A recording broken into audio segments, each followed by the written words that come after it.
This happened about 2 years ago, when I was 27 and working night shifts at a hospital just outside London. My schedule was brutal, 5 nights in a row, 12 hours each, then 2 days off that never felt like enough to reset. I lived alone, about 40 minutes south of the city. The commute wasn't great, but I told myself it was better than paying London rent. My only routine comfort was the quiet train ride home after 2 a.m. I'd grab a takeaway coffee from the hospital vending machine, plug in my earphones, and zone out to music while the city lights slipped by. That night was a Thursday. Cold, damp, and foggy, the kind of night where the air feels heavier than usual. I'd stayed late charting some patient notes and missed my usual 2:17 train. So I caught the 2:47 instead. That was a mistake. When I got on, the carriage was completely empty. Not unusual, I told myself. Just eerie. The fluorescent lights hummed faintly overhead, casting everything in that pale, sterile glow that makes people look ghostly. I sat somewhere near the middle, facing the aisle, so I could see anyone who came in. My body was exhausted, but my mind was alert in that strange, jittery way you get after too much caffeine. The train started moving. The city lights fell away, replaced by dark stretches of tunnel and the rhythmic thump of the wheels. About 5 minutes in, I realized something unsettling. I hadn't heard a single announcement. No next stop, nothing. Just the hum of the train and the low metallic clatter echoing through the carriages. Then, at the next stop, the doors opened. And someone stepped on. He was tall, easily over 6 feet, wearing a long black overcoat that reached almost to his shoes. His head was slightly bowed, and in his hand, he held something, a small paper bag, maybe. I expected him to walk past me, find a seat. Instead, he stopped halfway down the aisle. Not beside me. Not across from me. Just, standing there. A faint rustling. Like fabric brushing against fabric. It was coming from the seat right behind mine. I didn't move. Slowly, and I mean painfully slowly, I tilted my head just enough to glance at the window again. The reflection showed the top of a head, just behind my seat. He was crouched down. I couldn't breathe. My hands were shaking so hard I nearly dropped my phone. I didn't want to stand, didn't want to move, didn't even want to blink. The train slowed for the next station. I decided, as soon as the doors opened, I'd bolt. But the moment I stood up, a voice spoke. Calm. Deep. And too close. Don't get off. Not here. I spun around, and he was standing in the aisle again, perfectly upright. Eyes fixed on me. His pupils were dilated, black swallowing nearly all the color. He had this faint smile that didn't reach his eyes. The doors opened. I froze. The announcement finally came on, garbled and metallic. Next stop, closed for maintenance. Please remain on board. I had no idea if that was real or not. I didn't care. I wanted out. But something about the way he said those words, "Don't get off," rooted me to the spot. The doors closed again. And the moment they did, the man slowly turned and walked toward the back of the carriage. I didn't follow him. I just sat there, gripping the edge of the seat, trying not to cry. A few minutes later, we reached the next station. The lights flickered again, and the carriage doors hissed open. I stood, ready to run. But when I looked back down the aisle, he wasn't there. The entire carriage was empty again. I stepped off the train so fast I almost tripped on the platform. When I turned back, he was standing inside the train, on the other side of the glass. No expression. Just staring. And then, as the train started pulling away, he raised his hand, and pressed it against the window. His handprint was dark, almost black, and for a split second, it didn't look like a normal hand. The fingers were too long. Then the train disappeared into the tunnel. I went straight to the night staff desk and told one of the platform workers what happened. He looked confused. Then uneasy. Finally, he said. "You said the 247. That service hasn't been in use for over a year. It's maintenance only." I showed him my ticket app. It said 247, South Line. Clear as day. He shook his head slowly. "That line's been closed since the derailment last year. Driver fell asleep. Everyone in that carriage died." I remember staring at him, waiting for him to laugh, but he didn't. I went home shaking. I couldn't sleep. I kept replaying his words, "Don't get off. Not here." The next morning, I checked the line status again. No record of a 247 train. None. Now, whenever I work nights, I take the bus. It's slower, louder, and smells awful, but at least I'm never the only passenger.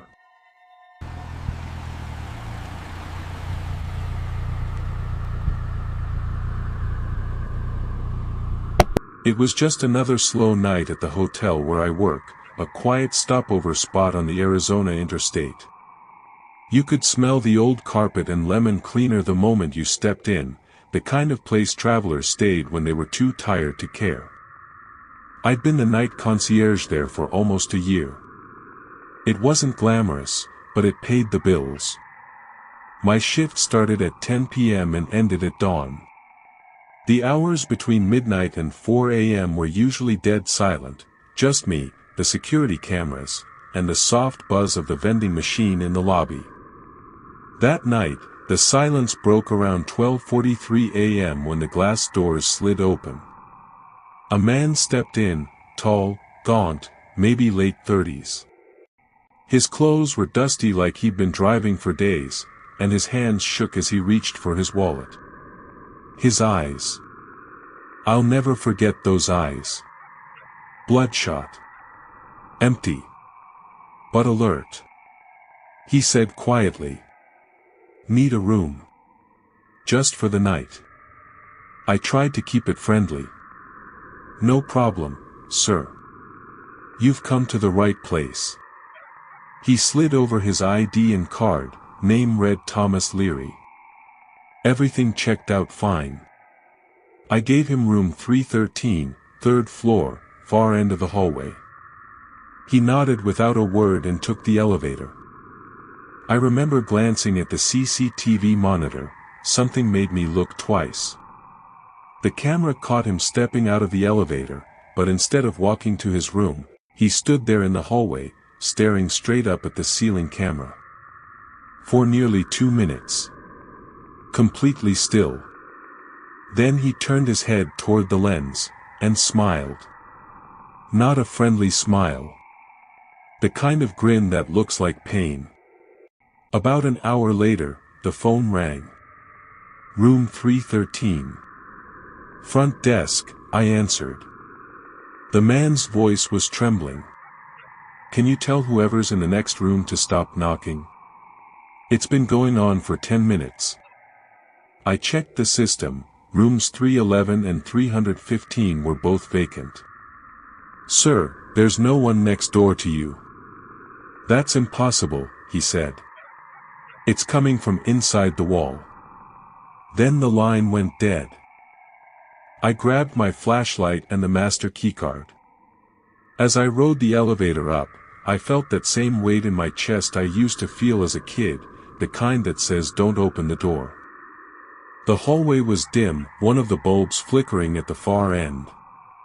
When I reached 313, I heard it, the knock. It was hollow. coming from inside the room. I called out, "Mr. Leary?" "It's the front desk." No answer. Then the door creaked open an inch. His voice came through, hoarse, whispering, "There's someone in here with me." My heart slammed against my ribs. "Stay calm, sir. I'm coming in." I stepped inside. The air felt wrong, heavier, warmer, like a generator was running somewhere close. The TV was on but playing static. He stood by the window, shaking. "It keeps moving behind me," he said. I looked around, nothing. The bathroom door was half open. I started walking toward it, flashlight cutting through the shadows. Then it slammed shut. Hard. "Who's there?" I barked, grabbing the handle. It wouldn't budge. Thomas backed into the corner, eyes wide, breathing fast. "I told you. He won't leave." I yanked the door open, empty bathroom. But as I turned back, Thomas lunged. He slammed into me with surprising force, knocking me into the dresser. His hands clawed at my neck, his face twisted, veins bulging as if something inside him was trying to crawl out. I shouted, "Sir! Stop! What are you doing?" But his voice had changed, low, guttural. He said I couldn't leave. We struggled, knocking over a lamp, shattering the glass top of the table. His strength was inhuman. I shoved him off and sprinted for the door, fumbling with the keycard. Just as I pulled it open, a gust of air, cold and violent, swept past me, slamming it shut again. I hit the floor, gasping. Then everything went quiet. When I looked up, Thomas was gone. No sound. No movement. Only the static from the TV, flickering black and white. I ran out, straight to the front desk, shaking all over. I called security, then the police. When they got there, room 313 was spotless. No broken lamp. No overturned furniture. No blood on my sleeve. They checked the logs, there was no booking for a Thomas Leary. No payment record. No ID in the drawer. Even the spare keycard I'd handed him was still in its slot, unused. I swore to the officers he'd been there. I even showed them the CCTV feed. But on the screen, it was just me. Checking in no one. Talking to no one. Walking into room 313 alone. And in the footage, when I turned to leave the room, something was standing behind me. Tall.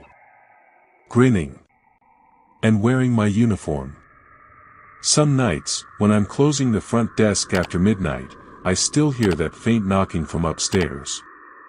3 knocks. Always from room 313, a room we no longer rent out.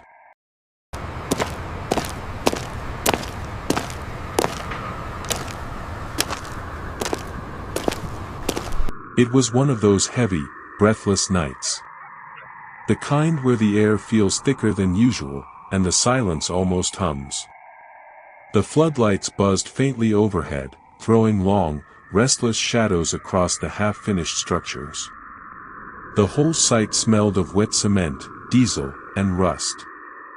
I worked as a night safety officer at a construction site on the outskirts of the city. I'd done this patrol 100 times before. Same route. Same quiet. Same darkness. But that night, something felt off from the start. I clipped my radio to my vest, grabbed my flashlight, and started the 2 a.m. round. The sound of my own boots crunching gravel echoed loud. The generator hummed in the distance. As I passed the scaffolding zone, I caught movement from the corner of my eye. At first, I thought it was one of the laborers, maybe someone who came back to pick something. But when I turned my light toward it, I froze. There was a figure, tall, thin, moving strangely between the pillars. The way it walked, it wasn't right. The legs bent at odd angles, shoulders twitching, like someone learning how to walk after an accident. "Hey!" I shouted, trying to sound firm. No answer. The figure just kept walking. I called again, louder this time. "Identify yourself. You're not supposed to be here." Nothing. Not even a glance. I decided to take the shortcut through the steel corridor, a narrow path between stacks of rebar and metal sheets, to get ahead of him and block his way. My boots echoed sharply in that passage, and every sound bounced back tenfold. When I came out on the other side, my flashlight swept the open yard. Empty. Not a soul. I blinked. My heart started hammering. The figure had been right there, I couldn't have lost it.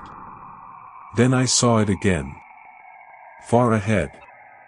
Near the generator house. It hadn't passed me, it had appeared there, standing motionless, half-lit by the orange glow of the floodlight. A strange unease crawled through me. I pressed my radio. "Control, come in. Anyone near the generator house?" It was static. I tried again. "Control, do you copy?" The radio hissed, crackled, then died completely. My mouth went dry. I took a few steps back toward the corridor, flashlight trembling in my hand. Then suddenly, a gust of wind rushed through the site, sharp and icy, cutting right through my jacket. The loose tarps flapped violently, metal sheets clanged against one another like distant thunder. That's when I heard it, footsteps. Soft at first, then clearer. Following me. Gravel shifting. Slow, deliberate. I spun around, flashlight sweeping the darkness. Nothing. Just the skeletal frames of buildings under construction. I started walking faster, the footsteps matched me. I stopped, they stopped. My breath hitched. My heartbeat pounded in my ears.